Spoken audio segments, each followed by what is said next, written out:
Hiring an assistant was probably one of the best decisions that I ever made as a startup founder. It didn't just free up some of my time, it also changed completely how I run my company right now. In this video, I will talk through all of the steps that I took from making the decision to hire one, finding the right person, and now working with her on a day-to-day basis. I really want to make this as actionable as possible for you guys. So let's start off first with when I realized I want to hire a virtual or executive assistant. At some point while growing Magia, we were going from just 2 people, so my co-founder Sina and myself, to over 35 people in the company. And I realized over time my days got super busy. I couldn't really work on the things that were my priority. And I realized I spent most of my time on admin work and stuff that is really not bringing us forward as a company. At that point, I was like, how crazy is it? Normally,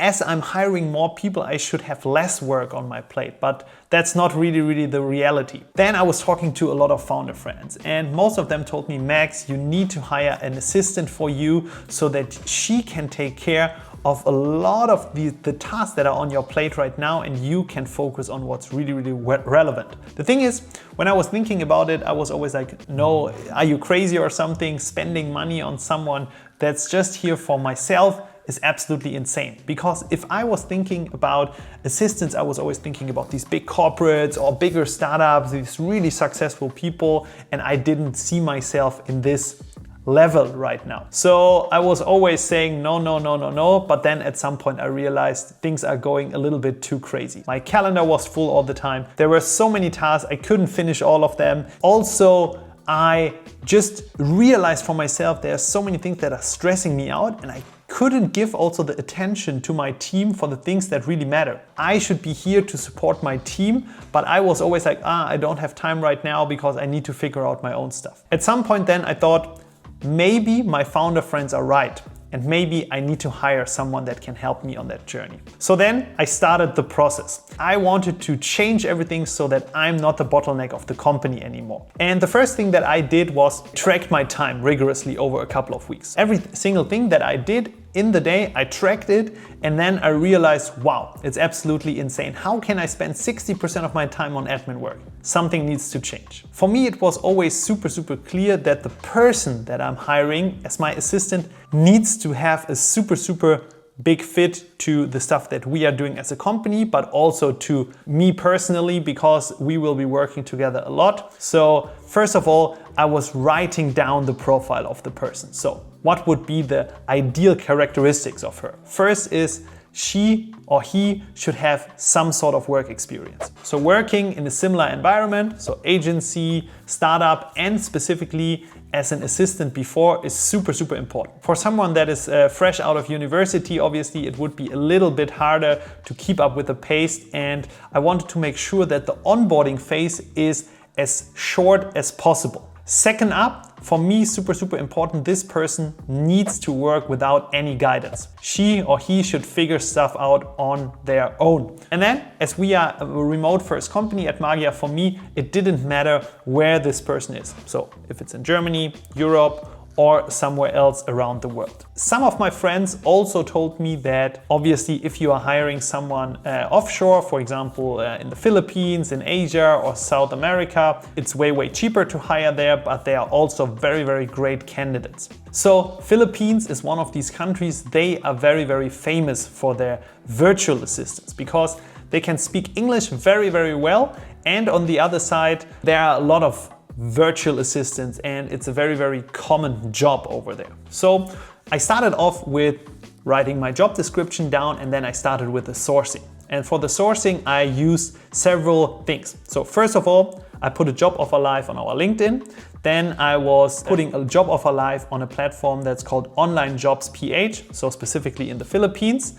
And then I was also using our career page, and I was running some Facebook ads on there. We got a lot of candidates, but for me it was clear that some of these candidates might be good, but some of these candidates might not be good. And I also wanted to do something else, so we started to do some active sourcing. Active sourcing means that I'm trying to figure out or pick the candidates that might be a good fit for myself. And I was looking for basically yeah, one or two things. There is one company in the Philippines also, or the companies from the US maybe, but it's called Athena. Athena is a company that helps you find your assistant, and they take care of the training, and you just pay them a fixed monthly fee for that. And I knew that all the candidates that were already working for this company obviously went through some rigorous vetting, and they already got their training, and in the best case they were already working. So I thought, okay, I should look for some candidates that have been working at Athena before. And so what I was doing is I was going through LinkedIn, putting Athena down, and then I could filter for some of the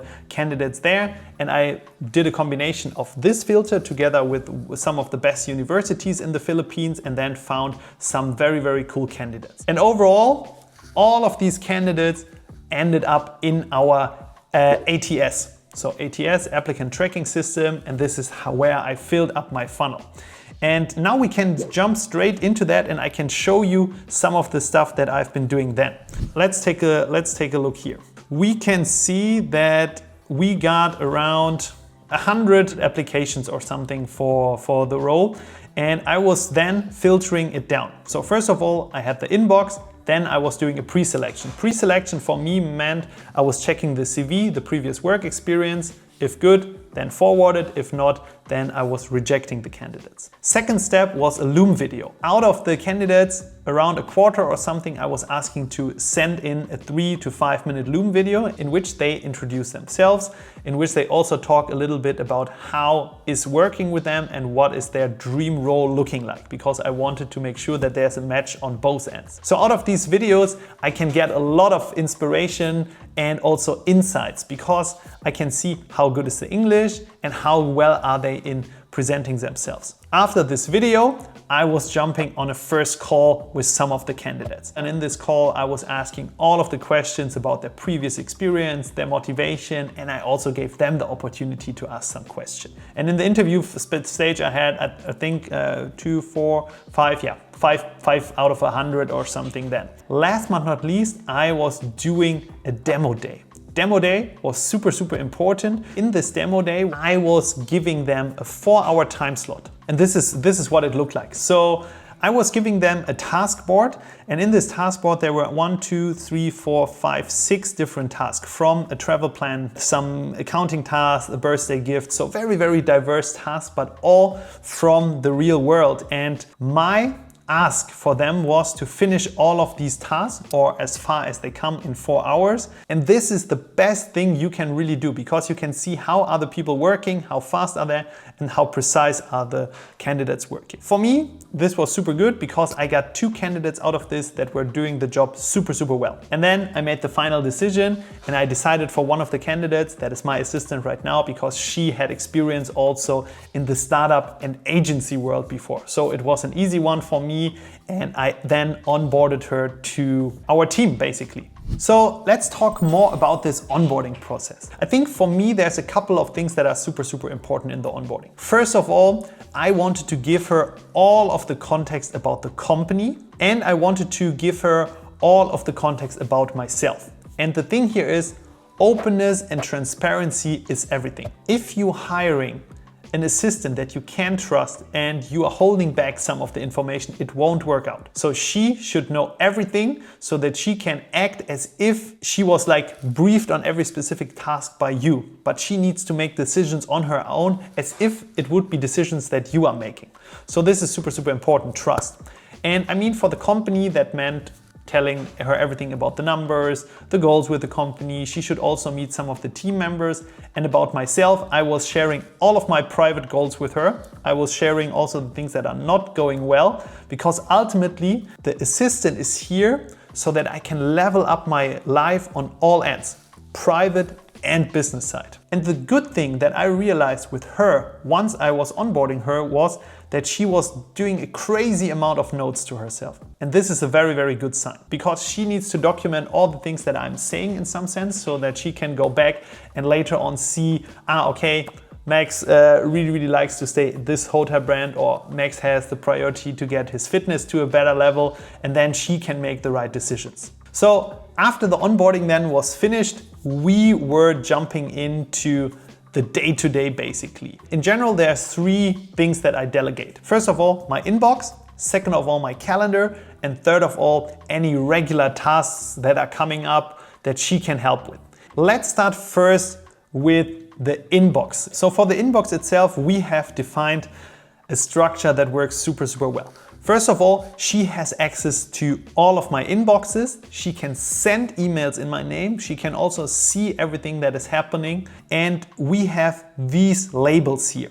And the labels here start with max inbox. Max inbox means everything that is important for myself, that I need to take care of. Then second label is waiting. Waiting means we are waiting for a third person to answer some stuff before we can do something ourselves. Assistant means this is stuff that she can take care of herself. So oftentimes there are coming emails in, I don't need to answer because she can already do it because she has all the knowledge. Later, this is stuff like newsletters or stuff that is not so important. I can just go through it if I have some time left or I want to, but it's a very good filter that I don't have this in my main inbox. And then we have receipts. And now the thing, how it works is whenever an email is ending up in the inbox, she does the triage. So she decides in which folder it will end up. So now what I'm doing is 2 times per day.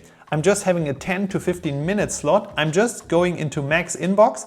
These are the emails that I'm checking nothing else. So that saves me so much time because I'm just getting the emails that are important for myself, whereas before I was seeing all the hundreds of emails that were coming in. So this is super important, super helpful. Next up is my calendar.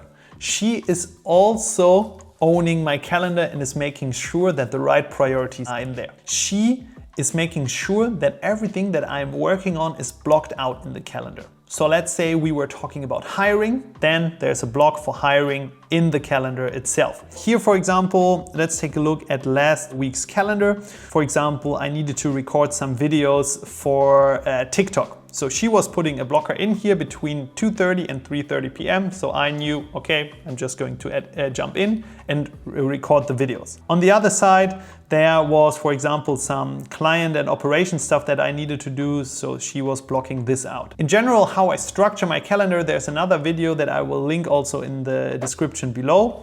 But her goal is to make sure that I spend enough time on my priorities. The cadence of meetings with her is very simple. So on Monday, Wednesday, and Friday, I always have a 30-minute check-in with her where we are going through some of the priorities that she needs to take care of and some of the priorities or stuff that she needs to clarify with myself. And for that meeting, I can also show you how that looks like. This is a general check-in of me with my assistant. First of all, I want to know what are the 3 priorities of her for the day.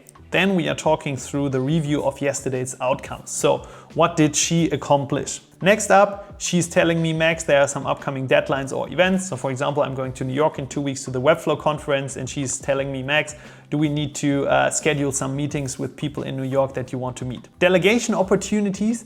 This is something that I fill in on the one side, but also she fills in. So that means she can fill in here, Max, I realize you are spending so much time on dunning some of our clients. Can I take over this? Or I can put some stuff in here on the delegation opportunities. Other, this is just some FYI stuff that we are putting in here. And then I'm giving feedback on continuous improvement to her so that she gets better and our collaboration gets better. We are doing this 3 times per week, as I said, and then there's a monthly one-on-one where we go more in depth on how satisfied we both are with the collaboration and how we can improve the work. Okay, so last but not least is the delegation of tasks. So she is taking care of 2 groups of tasks. So the first group that she's taking care of is tasks that are coming back over and over and over again. And the second group is tasks that are coming up ad hoc. So the second group of tasks, there's no SOP, no nothing. If she has all the context and if she's a smart person, she will handle all of it and I will be super, super happy. But the first group of tasks is even more important, and this is the group of tasks that we started with when we onboarded her. And I did most of this before she even started. So there are some tasks that are coming up over and over again that I was taking care of. As an example, adding our numbers to our weekly meeting where we are going through all of the stuff in the company. And I was doing it myself every single time. And I thought, okay, these 15 minutes don't matter at all. But I realize if I give it to someone else, it's better. So how I'm creating these delegation opportunities here is, this is the name, this is the status, so active means it's already live, preparing means we still need to create the SOP. Then it says how often this will happen, short description, and she is taking care of it. So if I go in here, I first have an overview. And in the overview here, you can see a video on where I explain how this task is run. And I just take her on the process on how I would do it. And then there's the required access and some of the tables that are referenced. So this is the very, very simple form because now she can just simply do it. Another task that came up is daily inbox triaging. And here, as you can see, for example, she was recording a video herself because, for example, if she is on holiday or something and someone else wants to take over, it is super clear how it's done. So video here, required access, and then she also filled out all of the instructions on how to do it here and what is the process output. And if you are doing this for all of your different tasks, it's really helpful. So here, another one, adding info for the tax accounting or to the food receipts, another video, and some of the instructions on how to do it. In the past, when I was delegating some stuff, oftentimes it didn't work out well because it wasn't documented properly. So this one really helps to make sure that she is doing a good job. She knows exactly what to get done. And now I also wanted to share one pro tip that you can do is here we have a description on how she can add videos to our website on the About Us page for some vlogs. And now when you are starting out, one thing that you could do is you can ask her to just record how she is doing the task in the first couple of times. Because then, if something goes wrong, you can go back to the video of her doing it and you can see exactly, okay, these are the things where it went wrong. That would really help then to debug basically the task itself. Okay, now we have talked about inbox, calendar, meeting rhythm, and delegation.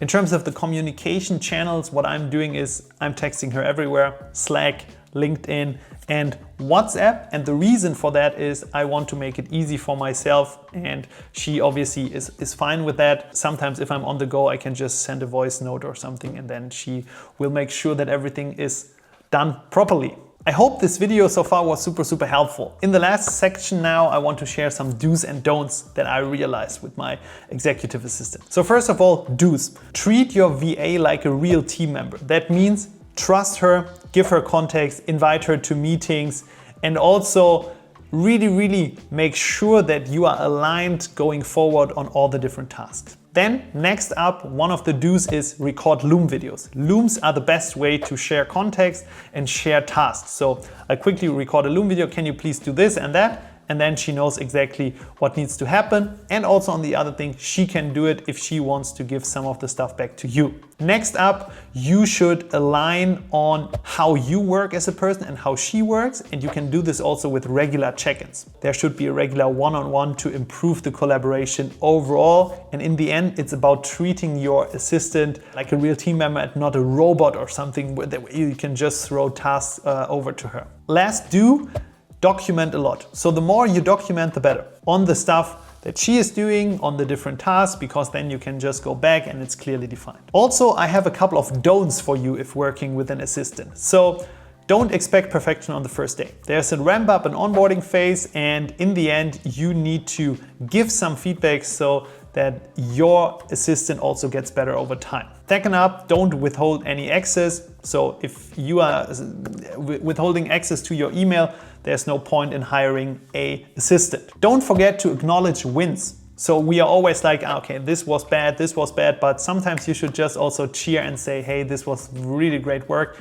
And for example, with my collaboration and my assistant, I was so happy after the first months that I really said, okay, this is awesome, it's saving me so much time. Then don't delegate unclear tasks. Sometimes delegation doesn't work because you're super unclear about what you are delegating in the first place and what the expected outcome is. So make sure to be very precise around that one. And then last but not least, don't keep everything in your head, share your thoughts, and then she can work in the same way as you would be working. So let's sum it all up. And if you would ask me, Hiring a VA was the single most transformative decision that I made in the last year. It wasn't only about saving time, it was especially about protecting my focus as a founder. So to make sure that I work on the right things. At first I thought it's luxury, but now I think it's one of the first hires you should do. Here's the thing that I learned. So first of all, the ROI is super great. And you should really hire one before you are getting so swarmed and you are super desperate. Then you should document the stuff that you are working on very early. You shouldn't just delegate tasks. You should also give context and expect growth over time. So your VA or your assistant will also grow over time and the relation will get better. And if you do all of this, you will be super happy, and I wish I would have done it very sooner. And if you still don't believe me, there's one task for you. Just track your time for 1 or 2 weeks on where you are spending it, and then you have the list and you can see which of those tasks can you delegate to your assistant. So I hope this video was helpful. If so, make sure to subscribe to the channel below or leave a comment, and see you in the next video. Bye.